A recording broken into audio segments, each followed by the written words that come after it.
5장 16절부터 21절까지입니다. 고린도후서 5장 16절부터 21절까지. 우리 한 목소리로 함께 봉독하겠습니다. 시작. 그러므로 이제부터는 우리가 아무도 육체를 따라 알려고 하지 않습니다. 전에는 우리가 그리스도를 육체를 따라 알았으나 이제는 더 이상 그렇게 알지 않습니다. 그러므로 누구든지 그리스도 안에 있으면 새로운 피조물입니다. 옛것은 지나갔으니 보십시오, 새 것이 됐습니다. 모든 것은 하나님께로부터 왔습니다. 하나님은 그리스도를 통해서 우리를 그분과 화목하게 하시고 또한 우리에게 화목하게 하는 직분을 맡겨주셨습니다. 곧 하나님께서는 사람들의 죄를 그들에게 돌리지 않으시고 세상을 그리스도 안에서 그분과 화목하게 하셨으며 또한 우리에게 화목하게 하는 말씀을 맡겨주신 것입니다. 그러므로 우리는 그리스도를 대신하는 사절이 돼 하나님께서 우리를 통해서 권면하시는 것 같이 그리스도를 대신해 여러분에게 간곡히 부탁합니다. 여러분은 하나님과 화목하십시오. 하나님께서는 죄를 알지도 못하신 분에게 우리 대신 죄를 짊어지게 하셨습니다. 이는 우리로 그리스도 안에서 하나님의 의가 되게 하시려는 것입니다. 아멘. 저희가 3월서부터 십자가에 대한 이야기를 나누고 있지요. 이렇게 길게 이제 이렇게 저희가 할당을 받았어요. 이 십자가에 대해서 뭐 이렇게 이제 할당을 받았는데 이게 이렇게 뒤로 가니까 이게 오늘도 또 십자가 얘기구나 약간 그런 마음이 드는데, 여러분은 이 몇 달 동안 십자가를 말씀을 나누고 또 묵상을 하고 그러면서 여러분 안에 십자가가 얼마나 깊어지셨는지 모르겠습니다. 점점 깊어지고 계시지요? 여러분, 이 십자가에 대한 이야기를 이렇게 길게 이야기할 필요가 있을까요? 어떻게 생각하십니까? 여러분, 십자가는요 마치 프리즘 같아요. 그래서 빛이 하나 들어가면 이 빛이 너무나 다양한 여러 색깔들로 퍼지는 것처럼 이 십자가는 단일하지 않고 그 안에 너무나 여러 개의 개념과 여러 개의 하나님의 선물들이 들어있다라는 거지요. 마치 종합 선물 세트처럼. 그것이 십자가입니다. 그래서 이 십자가를 보면 이제 우리가 그동안 나눈 말씀들도 있지만 십자가에는 하나님의 심판이 얼마나 무서운지, 그리고 그것을 용서하시는 하나님의 은혜가 얼마나 큰지, 또는 십자가를 통해서 우리를 어떻게 해방시키시는지, 십자가를 통해서 어떻게 우리를 의롭다 하시는지, 십자가를 통해서 어떻게 우리에게 생명을 주시는지, 그런 여러 가지 이야기들을 저희가 나눴고 또 앞으로도 나눌 십자가에 대한 말씀은 정말 무궁무진한 것 같습니다. 그래서 이 설교를 하는 목사님마다 십자가가 이렇게 나오잖아요, 말씀에. 그만큼 십자가는 다양한 이야기가 그 안에 들어있다라는 것입니다. 그런데 오늘 그 중에 여러분하고 조금 나누려고 하는, 제가 할당을 받은 그 개념은 뭐냐면 화해라는 개념이에요. 화해. 특별히 이 화해, 십자가를 화해라는 개념으로 설명을 많이 한 사람이 사도 바울인데, 사도 바울의 서신서에 무려 5곳에서 굉장히 깊게 이 십자가를 하나님과의 화해라는 이 주제로 연결을 시켜서 설명을 하고 있다라는 거예요. 어쩌면 사도 바울이 이야기하는 십자가의 중심에는 이 화해가 들어 있습니다. 근데 이게 사실 그동안의 신학자들한테는 그렇게 많이 각광을 받지 못했는데 현대에 와서, 요새에 와서 이 십자가를 화해라는 렌즈를 가지고 바라보는, 그게 굉장히 각광을 받기 시작을 했습니다. 왜 그러냐 하면 이 시대를 포스트 모더니즘 시대라고 이야기를 하고, 포스트 모더니즘 시대에 나타나는 가장 큰 특징 중에 하나가 개인화 되는 모습이 있고요. 그러다 보니까 소외가 되고, 그러면서 깨어진 관계들을 가지고 고통하고 신음하고 힘들어하는 시대가, 어쩌면 너무나 연결되고 싶으면서도 연결되지 않는, 너무 고립돼 있어서 외로운데 누구랑 관계도 맺기 힘든 이런 마치 외톨이, 이런 모습이 지금 현 시대의 우리의 마음이고 모습인 것 같습니다. 이틀 전인가요? 3일 전인가요? 이 텍사스에서 사고가 하나 있었지요.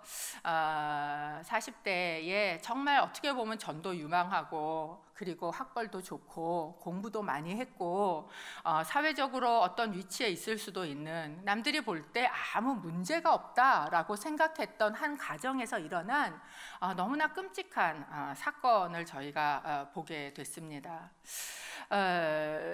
가장 사랑해야 될, 어떻게 보면 가장 가까워야 될, 가장 화목해야 될 이 가정 안에서 일어나고 있는 이 단절 또는 불화 또는 이 깨어진 관계, 여러분 이것 때문에 어쩌면 겉으로는 다 이렇게 덮고 있지만 이 덮은 것을 한 껍질 드러내고 보면 그 안에는 이런 어렵고 아프고 깨어지고 끊어진 그런 관계들이 있지 않은가라는 생각을 합니다.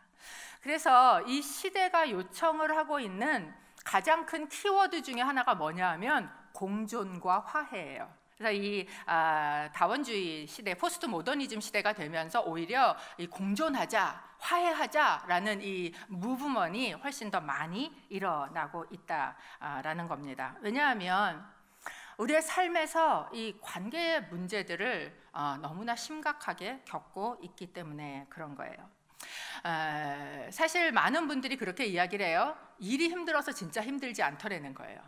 일이 더 힘들어져도 관계가 좋아지니까 괜찮더라, 이렇게 이야기를 하는 거예요. 진짜 힘든 건 뭔가? 진짜 힘든 건요, 관계가 힘든 게 진짜 우리를 힘들게 합니다. 그래서 이 관계의 문제라는 것, 또 화해의 문제라는 건 우리의 삶에서도 아주 굉장히 실제적인 문제입니다. 그렇다면 여러분, 화해는 뭡니까? 화해는 멀리 있었던 두 사람을 끌어다가 같이 여기다 딱 앉혀놓으면 그것이 화해입니까? 그 사람들을 강제로 손을 붙잡고 이어놓으면 그것이 화해입니까? 사무엘 하에 보면 압살롬 이야기가 등장을 해요. 그런데 이 압살롬이 자기 여동생 다말을 암논이 이제 이 범하고 그리고 그를 수치스럽게 한 일로 마음에 앙심을 품지 않습니까? 그렇게 앙심을 품고 있다가 어느 날 디데이를 정하고 복수를 감행을 합니다. 그리고 암논을 죽이게 되지요. 그리고는 그 길로 어디로 도망가냐면 외갓집으로 도망을 갑니다. 그런데 그렇게 떨어져 있었어요. 이거는 뭐가 필요한 상황입니까? 화해가 필요한 상황이지요. 이제 아버지와 아들 사이에 화해가 필요한 상황이에요. 그런데 부르지 않는 거지요. 그러다가 이제 이 요압이라는 사람을 통해서 그 왕이 이제 마음도 그렇고 그래서 불렀어요. 압살롬을 불러왔는데 사무엘하 14장에 뭐라고 이야기를 하냐면 불러는 왔는데 같이 있기는 있는데 이 같은 성에 지내기는 지내는데 얼굴을 보지 않았더라 라고 이야기를 합니다. 여러분, 불러서 같이 왔으면 그러면 화해가 된 겁니까? 아니라는 거예요. 화해가 되지 않았다라는 거예요. 이렇게 2년 동안 화해가 되지 않은 기간 동안에 어쩌면 압살롬 안에는 반역의 씨앗이 그때부터 싹튼 게 아닐까라고 생각을 하고 있습니다. 즉, 화해는 싸우지 않는 게 화해가 아니라는 거예요. 화해는 적대적이 아니라고 해서 화해는 아니다라는 것을 성경은 저희에게 보여주고 있습니다. 그렇다면 화해는 무엇입니까? 화해는요, 깨진 관계가 회복이 될 뿐만 아니라 이 깨어졌을 때의 그 원인이 되었던 그 문제가 해결이 되어지고 그 문제를 해결을 하고 그리고 그 깨어짐으로 인하여 받아진 상처들을 치유하고 그리고 더 깊은 사랑의 관계, 용납의 관계로 나아가는 것, 이것이 통틀어서 화해다라고 이야기를 하고 있는 거예요. 그러니까 피상적으로 갖다가 붙여놨다고 해서 결합을 해놨다고 해서 그게 화해는 아니다라는 것입니다. 여러분, 한번 생각해 보십시오. 여기 깨진 관계가 있어요. 이 깨진 관계가 누구하고 누구하고의 관계인가? 우리하고 하나님하고의 관계입니다. 이 관계가 깨졌어요. 이 관계가 깨진 데에 원인이 있었습니다. 그 원인이 무엇이냐면 바로 죄라는 장애물이 있었던 거죠. 이게 하나님하고 우리의 관계를 깨어지게 했습니다. 그렇다면 우리는 그냥 그 자리에 같이 있는 게 아니라 그 죄라는 문제를 극복했을 때, 그 문제를 없앴을 때, 그때 하나님하고 진짜 화해가 일어난다라는 거예요. 그런데 문제는 무엇이에요? 우리가 하나님하고 사이에 끼어 있는 그 장애물을 해결할 수 있는 능력이 없다라는 겁니다. 그게 우리의 문제예요. 여러분, 우리는 문제가 있어요. 예를 들어서 열이 납니다. 열이 나면 문제는 알겠어요. 그런데 원인은 모르는 경우들이 많이 있죠. 우리가 어떤 문제가 있을 때 그 문제가 반드시 우리가 문제를 안다고 해서 원인을 안다고 생각할 수 없어요. 하나님하고 관계에서도 마찬가지입니다. 우리가 어떤 문제가 있을 때 이게 하나님하고의 관계가 문제야 라고 원인을 인식하지 못하는 경우가 사실은 굉장히 많은 경우 허다한 일이다라는 거예요. 그런데 만약에 이게 하나님하고의 문제구나라는 걸 내가 깨달았다고 치자고요. 내가 이 문제를 알았어요. 원인을 알았어요. 그런데 우리한테 진짜 있는 문제는 뭐냐면 그 원인을, 그 죄를 우리가 해결할 능력이 없다라는 거예요. 그래서 우리가 하나님하고 해결할 수 있는, 화해할 수 있는 방법을 우리는 찾을 수 없다라는 겁니다. 그렇다면 어떻게 멀어져 있는 하나님하고 우리는 화목할 수 있어요? 우리는 어떻게 멀어져 있는 하나님하고 화해할 수 있습니까? 오늘 말씀 고린도 후서 5장 18절에 보면 말씀이 나와 있는데요. 저희가 좀 같이 읽어보겠습니다. 시작. 모든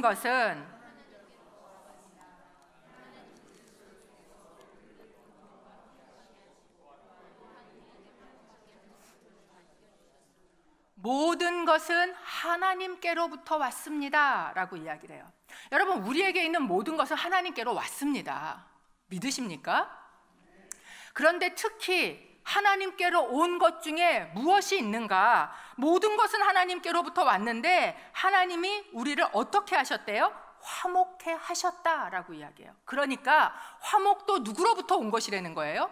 하나님께로부터 온 것이다 라고 이야기를 합니다. 방법은 무엇입니까? 방법은 그리스도를 통해서 라고 이야기를 해요. 그리스도를 통해서. 그러니까 화목은 하나님께로부터 왔는데 무엇을 통해서 왔는가? 그리스도, 즉 십자가를 통해서 왔다는 거예요. 이 십자가는 하나님이 우리와 화목하려는 행위요, 하나님이 우리에게 화목을 주시는 통로였다라는 것입니다. 그렇다면 여러분, 이 화목이 십자가를 통해서 이루어졌다고 이야기를 하는데 도대체 왜 십자가가 그런 화해의 방법입니까? 왜 십자가를 통해서 하나님이 화목을 주실 수밖에 없습니까? 고린도후서 5장 19절입니다. 저희가 같이 읽을게요. 시작. 곧 하나님께서는 사람들의 죄를 그들에게 돌리지 않으시고 세상을 그리스도 안에서 그분과 화목하게 하셨으며 또한 우리에게 화목하게 하는 말씀을 맡겨주신 것입니다.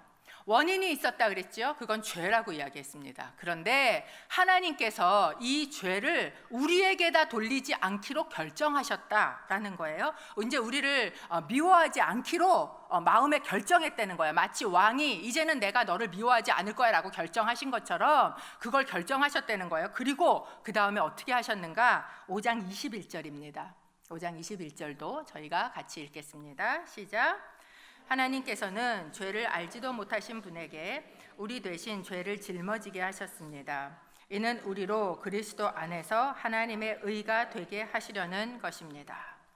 하나님께서 그 죄를 우리에게 묻지 않기로 결정을 하셨는데, 그런데 그 죄와 그러면 그냥 타협을 하고 끝내시기로 하셨는가? 하나님 그러실 수 없는 분이시잖아요. 그러니까 우리랑 화해하기 위해서 하나님은 어떻게 하셨어요? 그 죄로 죽을 대속제물을 정하셨다는 거예요. 그게 누굽니까? 죄를 알지도 못하시는 분, 죄가 전혀 하나도 없으신 그분의 아들에게 이 죄를 주시고 전가하기로 결정하시고, 그리고 그거로 죽으시고, 그리고 우리는 뭐가 됐대요? 우리는 그리스도 안에서 하나님의 의가 되었다라고 이야기를 합니다. 이 십자가는 우리에게 칭의요, 우리에게 생명이요, 우리에게 해방이요, 이 모든 것이 되시는 것과 동시에 이게 연결이 돼서 사도 바울은 이게 동시에 뭐라고 이야기해요? 화목이다라고, 화해다라고 이야기를 하는 거예요. 근데 여러분, 재밌는 건 이 18절, 19절, 21절에 나오는 이 화목의 사건의 주어가 누군 줄 아십니까? 주어가 다 하나님이에요. 하나님. 그러니까 이 화해의 주도권은 우리에게 있지 않다는 겁니다. 화해의 주도권은 누구에게 있다는 거예요? 하나님께 있다라는 거예요. 왜 그렇습니까? 여러분, 내가 이제 우리 장로님에게 뭘 잘못했어요. 그래갖고 우리 관계가 이제 원수지간 같이 됐단 말이죠. 그런데 이 화해를 해야 돼요. 화해를 해야 되면 그러면 가해자인 제가 우리 화해했으니까 이제 됐죠? 이렇게 하면 화해가 됩니까? 아니죠. 피해자가 이 화해를 하려고 해야지 이게 화해가 되는 거잖아요. 그렇지 않습니까? 마찬가지예요. 여러분, 죄의 문제는 우리에게보다 어쩌면 하나님에게 더 심각하고 더 중대한 문제예요. 왜 그런 줄 아세요? 하나님이 피해자시기 때문에 그래요. 여러분, 죄는요, 우리가 이 땅에서 또는 우리의 삶 가운데 짓는 것 같지만 근원적으로는 누구에게 죄를 짓는 것인가? 근원적으로는 하나님께 죄를 짓는 것이다. 성경은 이렇게 이야기합니다. 요셉이라는 사람을 보십시오. 우리가 동침하자라고 이야기하니까 뭐라고 이야기해요? 내가 어떻게 당신 남편에게 죄를 짓겠습니까? 이렇게 얘기를 하지 않고 뭐라고 얘기합니까? 내가 어떻게 하나님 앞에서 죄를 짓겠습니까? 다윗도 마찬가지예요. 내가 하나님 앞에서 죄를 지었습니다 라고 이야기를 합니다. 에스라의 기도문을 보십시오. 우리 조상이 하나님 앞에서 죄를 지었습니다. 여러분, 죄는 근원적으로 누구 앞에서 짓는 것인가? 하나님 앞에서 짓는 거예요. 하나님께 짓는 겁니다. 그렇다면 우리의 죄로 인해서 가장 큰 상처를 받는 분이 누구예요? 그분이 하나님이시다는 거예요.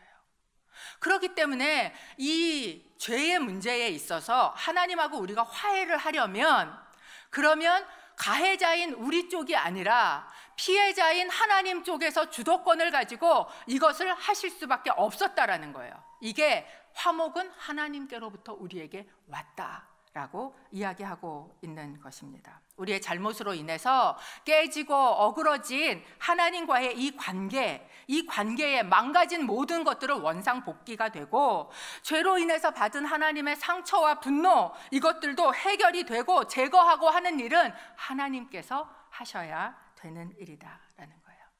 그런데 놀랍게도 하나님께서는 그걸 하기로 결정하셨다는 거예요. 이것을 우리에게 전가하기로, 우리에게 묻기로 하지 않고 이것을 누구에게? 죄가 없는 그분의 아들에게 주기로, 그 아들에게 전가하기로 결정하셨다라는 거예요. 대신 짊어지게 하기로 결정하셨다는 거예요. 그리고 우리와 화목되기를 하나님이 기뻐하셨다라는 것입니다. 여러분, 이것이 우리 안에 믿어질 때 하나님하고의 진짜 화해가 일어납니다. 이것이 십자가가 저희에게 이 시대에 주는 또한 의미입니다.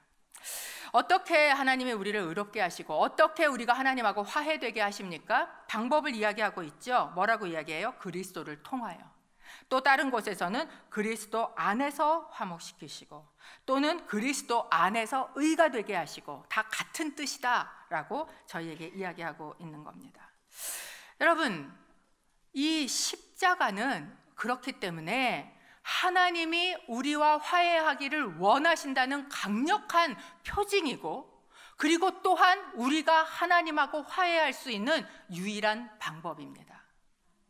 한번 생각해 보세요. 이 세상에 있는 모든 종교 지도자들은요, 그들의 삶으로 평가됐어요. 그들의 가르침으로 평가받았습니다.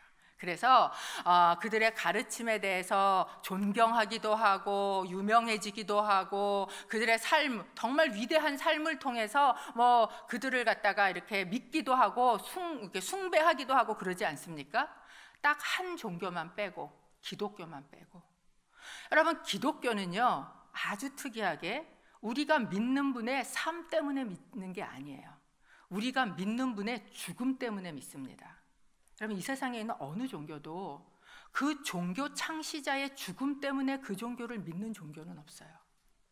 여러분, 왜 그렇습니까? 삶으로는요 죄를 해결할 수 없기 때문에 그래요. 무엇만이 죄를 해결할 수 있는가? 죽음만이 죄를 해결할 수 있기 때문에, 그래서 예수 그리스도의 죽음이 바로 우리가 믿는 것이요, 그것이 바로 십자가가 의미하는 것이다 라는 겁니다. 로마서 5장 10절 저희가 좀 같이 읽어보겠습니다. 로마서 5장 10절 한 목소리로 시작. 우리가 하나님과 원수 됐을 때 하나님의 아들이 죽으심으로 인해 그분과 화목하게 됐으니 화목하게 된 우리는 하나님의 생명으로 인해 확실히 구원을 받을 것입니다. 십자가는 무엇입니까? 그분의 죽으심이에요. 이 죽으심으로밖에는 화목될 수 있는 길이 없다라는 것입니다. 하나님은요, 그냥 대충 덮어놓기를 원하지 않았어요. 그냥 덮어놓고 그냥 대충 이어붙여놓고 봉합해놓고 이제 화목이야, 화해했어, 이러기를 원하시지 않은 거예요. 무엇이에요? 안에 있는 이 화해를 가로막고 있는, 이 하나님과의 화목을 가로막고 있는 그 원인이 되는 것을 온전히 완전히 해결하기를 원하신 거예요. 그게 죽음이에요. 그게 십자가입니다. 그러니까 이 십자가를 통해서 하나님은 우리를 어떻게 해내셔야 했는가? 살려내셔야 했던 겁니다. 예수 그리스도의 죽으심으로 우리가 살아나게 되는 거예요. 제가 지난번에 이제 어떤 분 이렇게 만나서 이렇게 얘기를 하다가 아버지 학교 하셨어요? 아버지 학교 좀 하시죠. 제가 이렇게 얘기를 했어요. 했더니 그분이 뭐라 그러냐면 저는요 아버지 학교 할 필요 없어요 이러는 거예요. 그러시면서 내가 그래서 아니라고 하시라고, 이게 자녀하고의 아들하고가 해결되려면 아버지하고가 해결이 되셔야 돼요. 그랬더니 뭐라 그러시냐면 우리 아버지가 돌아가셨어요. 그렇게 이야기를 하는 거예요. 물론 그래도 내 안에 계신 그 아버지하고 우리는 그 시간에 화해가 가능합니다. 그러나 여러분, 그 이야기가 하고 있는 건 뭐예요? 화해는 기본적으로 언제 해야 된다는 거예요? 살아있을 때. 그러니까 하나님이 인간하고 화해를 하시려고 해도 그래도 죽은 인간이 아니라 이 인간이 뭐 해야 돼요? 살아야 돼요. 그래야 하나님하고 화해를 할 수 있는 거예요. 이 하나님께서 우리에게 십자가를 통해서 하시고자 하신 게 무엇이었는가? 우리를 살리시는 거예요. 그래서 여러분, 화해의 사건 전에는 반드시 생명을 전제로 합니다. 고린도후서 그래서 5장 17절에 이 화해의 사건 전에 이렇게 이야기를 해요. 5장 17절 저희가 좀 같이 읽어볼까요? 시작. 그러므로 누구든지 그리스도 안에 있으면 새로운 피조물입니다. 옛것은 지나갔으니 보십시오, 새것이 됐습니다. 옛것은 지나갔어요. 죽은 것은 지나갔습니다. 사망은 지나갔어요. 새것이 되었어요. 창조뿐만 아니라 어그러진 그 창조를 재창조하시는 하나님의 역사가 있었다라는 거예요. 살리시는 거예요. 그리고 우리와 뭐 하기를 원하시는가? 화목하기를 원하신다라는 거예요. 여러분, 이 창조의 사건도 모든 사람을 위해서 하신 거죠. 재창조의 사건도 누구든지 모든 사람을 위해서 하신 거예요. 그런데 여러분, 이 화해는요, 이 화목은요, 누구든지 누릴 수 있는 게 아니에요. 누가 누릴 수 있는가? 그리스도 안에 있는 자만 누릴 수 있는 거예요. 그렇기 때문에 살려서 그리스도 안에 거할 때, 그때 하나님하고의 화목됨을 우리는 맛볼 수 있고 누릴 수 있고 그 화목됨을 얻을 수 있다라는 거예요. 여러분, 우리가 하나님 안에서 십자가를 통해서 그리스도 안에서 여러분의 죄사함을 받으셨습니까? 여기 한 3분 받으셨군요. 죄사함을.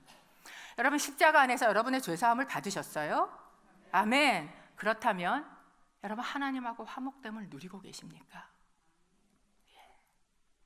우리가 죄사함을 받았다면, 그 십자가를 믿는다면, 그 십자가를 통과했다면 우리 안에 하나님하고 화목하고 있는가?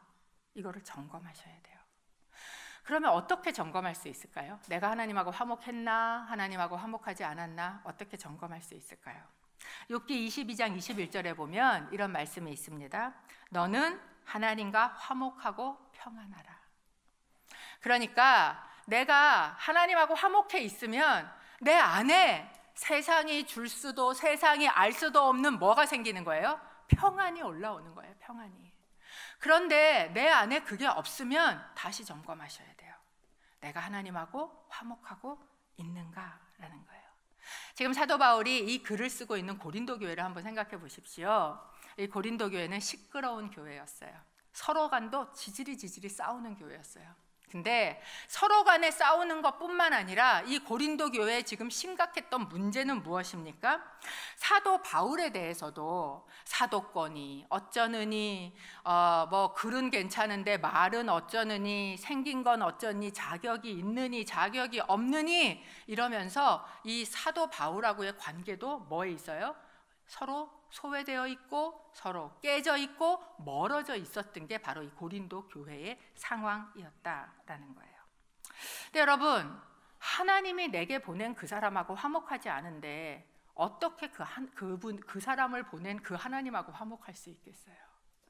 내 옆에 있는 여인, 하나님이 보낸 그 여인이 내 뼈 중에 뼈요, 내 살 중에 살일 때 하나님하고 화목하는 거지, 하나님이 보내준 저 여자 때문에 내 인생이 이 꼴이 됐어요 라고 얘기를 하는데 어떻게 하나님하고 화목이 되겠습니까?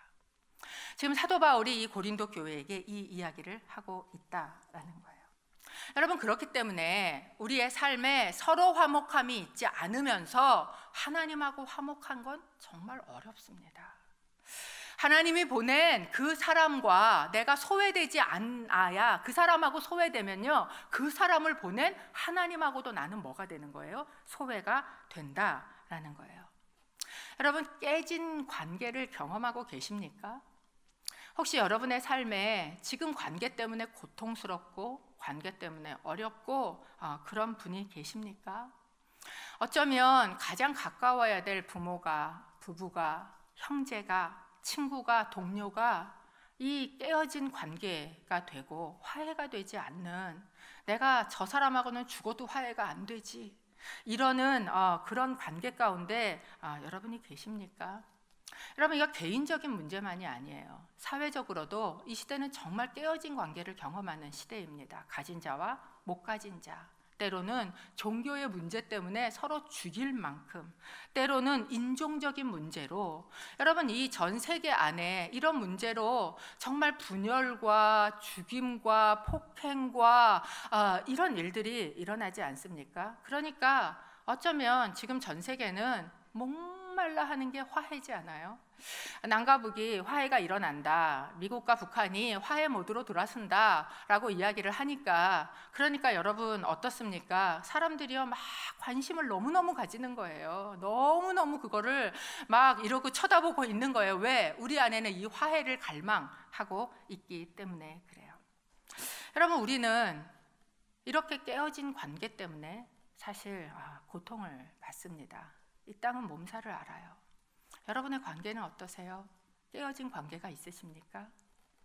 깨어진 관계는 있지 않을 수 있어요. 그런데 그냥 덮어는 놓고 있는데, 근데 그 안으로는 정말 화해하지 못하는 관계, 그런 관계가 여러분의 삶에는 있어 보이지 않으십니까?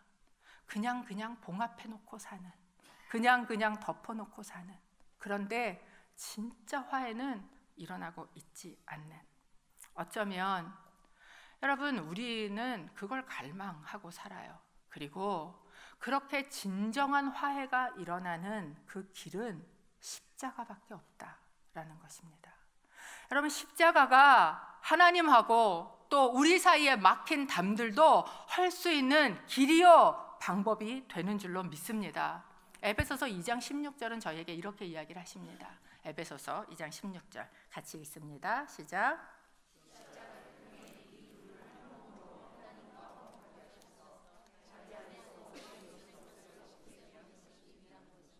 예, 이 둘이 무엇이에요? 원수 같은 이방인하고 유대인이에요. 절대로 하나 될 수 없는 것 같은 사람들이에요. 그런데 이 둘을 막힌 담을 하시고 원수된 것을 하시고 하나 만드시는 것은 어디에서 가능하다는 거예요? 십자가를 통해서. 여러분, 그렇기 때문에 이 시대 가운데 있는 이 모든 분쟁의 해결도 저는 십자가라고 믿습니다.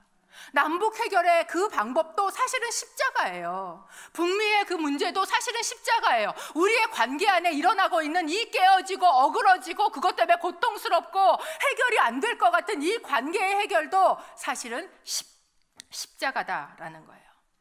여러분, 십자가는요, 그래서 집에다 걸어놓으라고 주신 거 아니에요. 십자가는요, 그냥 불 번쩍번쩍 하라고 주신 게 아니란 말이죠. 십자가는 그 안에서 화해를 경험하라고 주신 거예요. 그 안에서 화목을 경험하라고 우리에게 주신 것, 이것이 바로 십자가예요. 여러분, 십자가 안에서 화해가 있어요. 아무리 We are the world를 부른다고 해서 우리가 화해가 되는 게 아니에요. 십자가 안에서만이 그것이 된다라는 거예요. 여러분은 어떠세요? 그 십자가가 시퍼렇게 살아 계세요? 저희가 몇 달 동안 십자가 이야기를 하는데 이 십자가 안에서 우리에게 주시려고 넣어서 그 통로로 주신 그 십자가라는 통로가 여러분에겐 열려 있으십니까? 아니면 십자가는 그냥 장식품으로 놔두고, 그리고 정말 이 화해는 여러분의 삶에서 나는 절대 안 되지, 저 사람이라고는 죽어도 안 되지 라고 생각하고 사십니까? 여러분, 우리가 하나님하고 십자가 안에서 이렇게 화목이 됐어요. 화해가 됐어요. 이게 십자가지요? 그러면 이게 끝인가? 아니에요. 하나님은 우리가 이 십자가 안에서 하나님하고 화목되는 것 그 이상의 목적이 있으시다라는 거예요. 저희가 고린도후서 5장 18절과 19절을 아까 읽었는데 그래도 한번 다시 연이어서 한번 읽어보겠습니다. 시작.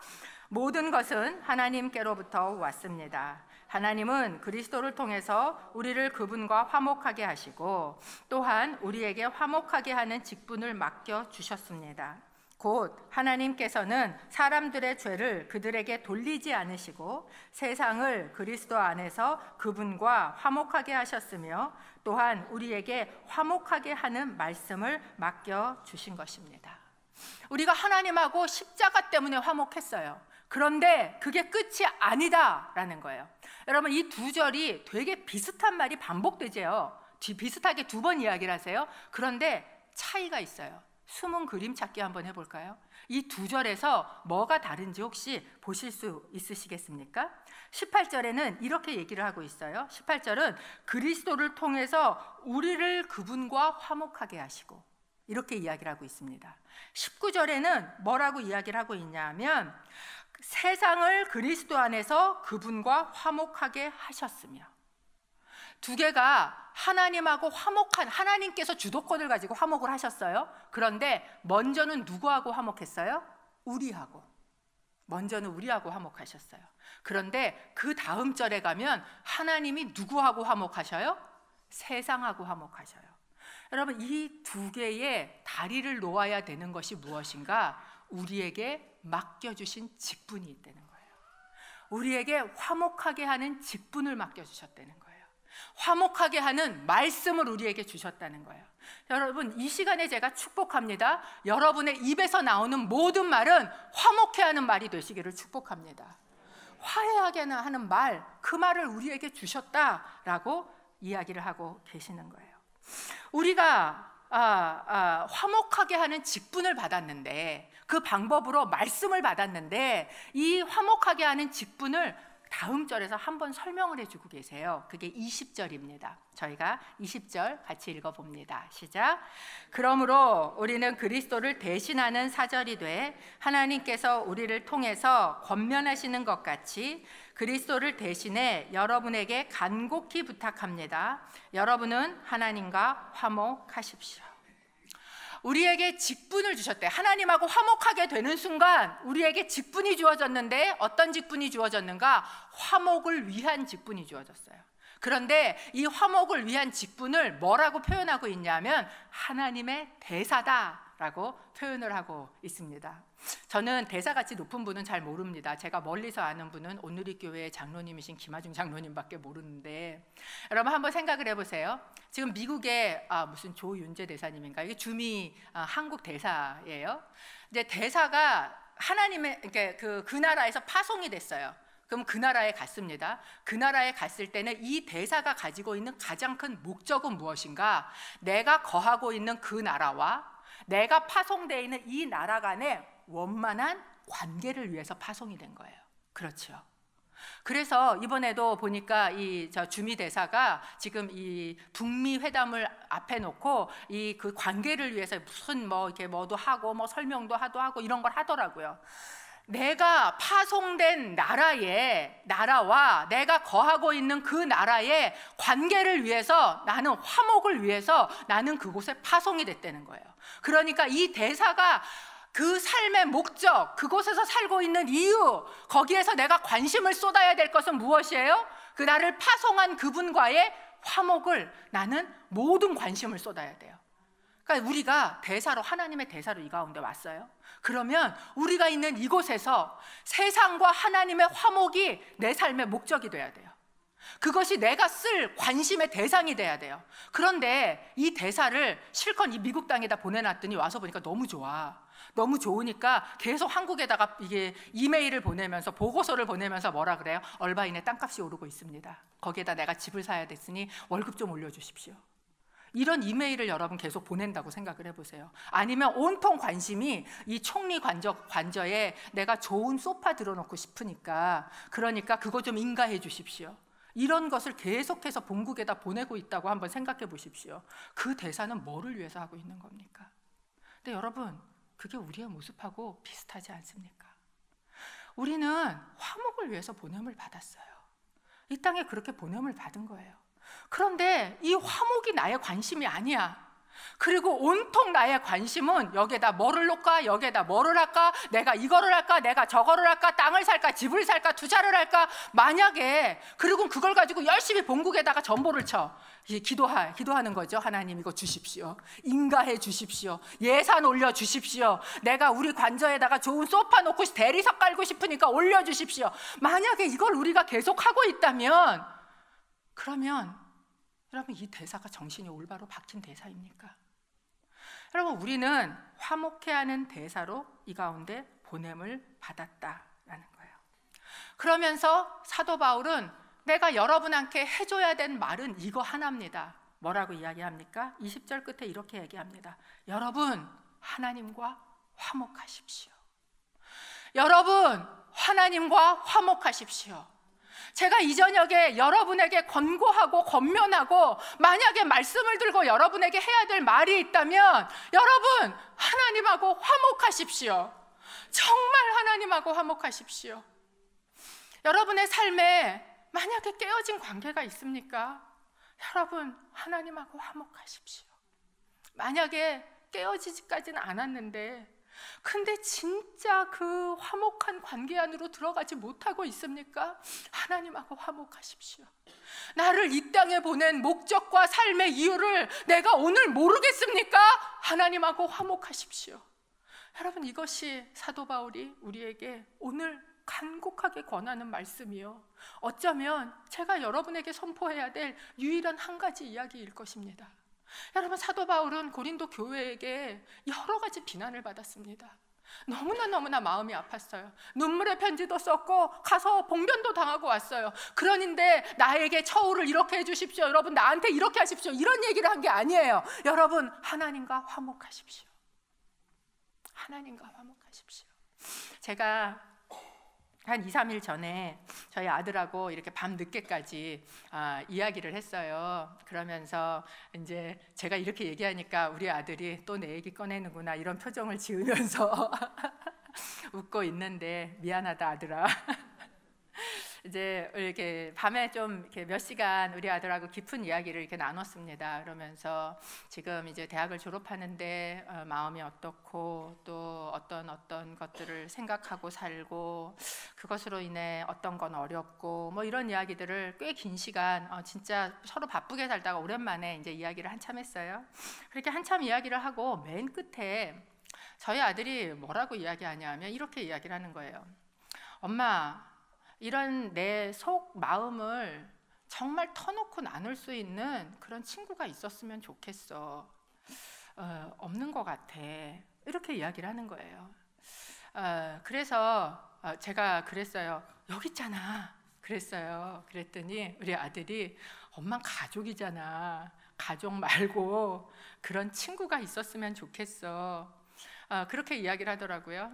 그래가지고 참 외롭구나. 네가 참 외롭구나, 이런 생각이 제가 들면서, 그러면서 그래 기열아 외롭지, 엄마도 그래, 사실은 그렇게 외로워, 이렇게 이야기를 하고 이야기를 이제 자자야 이러면서 이제 끝낸 거예요. 그런데 그 말이 계속 저한테 이렇게 좀 남아 있었어요. 외롭구나, 이렇게 어쩌면 많은 사람들이 있는데 우리 옆에 굉장히 여러 사람과 여러 관계들 가운데 사는데, 그런데 진짜 화해가 된, 제가 아까 화해가 뭐라 그랬습니까?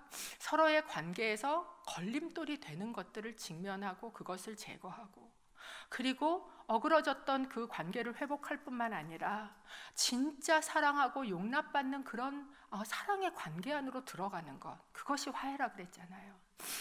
정말 그렇게 화해된 관계가 어쩌면 이 시대를 살아가는 우리에게는 그렇게 있지가 않구나, 이런 생각이 제 안에 이렇게 들면서 이 아들의 외로움이 저 안에 이렇게 들어오고, 또 저도 그런 때가 있지 이러면서 이제 그런 마음을 갖고 있었어요. 근데 그날 제가 못해준 이야기가 있는 거예요. 못해준 이야기가, 여러분, 우리의 삶에 어렵고 고통스럽고 관계 때문에 너무 어렵고 풀리지 않고 이럴 때 우리가 기억해야 되는 건 무엇이에요? 그건 십자가예요. 왜? 하나님하고 화해해야 되니까. 여러분, 그 방법은요, 하나님하고 화해하는 게 방법입니다.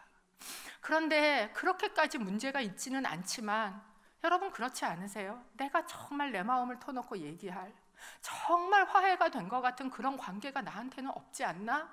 라는 생각이 들어. 마치 외딴 섬에 있는 것처럼 어느 누구도 내가 이 나이 되도록 살았는데 나한테 그런 사람이 없나? 라는 생각이 들 때 또한 우리가 가야 되는 곳은 어딥니까? 그곳은 십자가예요. 왜? 우리는 하나님하고 화해해야 됩니다. 왜? 그 화해는 십자가를 통해서밖에 있지 않기 때문에. 그래서 제가 너무 후회스러운 거예요. 내가 우리 아들한테 그날 그 얘기를 해줄 걸. 키열아, 하나님 십자가 안으로 들어가야 돼. 하나님하고 화해해야 돼. 그게 우리의 깨어져 있는, 어쩌면 너무나 멀어져 버린, 어쩌면 내가 그렇게 소망하고 화해가 없는 이 시대에서 살아가는 우리가 잡아야 될, 우리가 가야 될, 우리가 들어가야 될 그것이 아닌가? 오늘 지금 얘기했어요. 그래서 제가 우리 아들한테 여러분, 하나님하고 화해하십시오.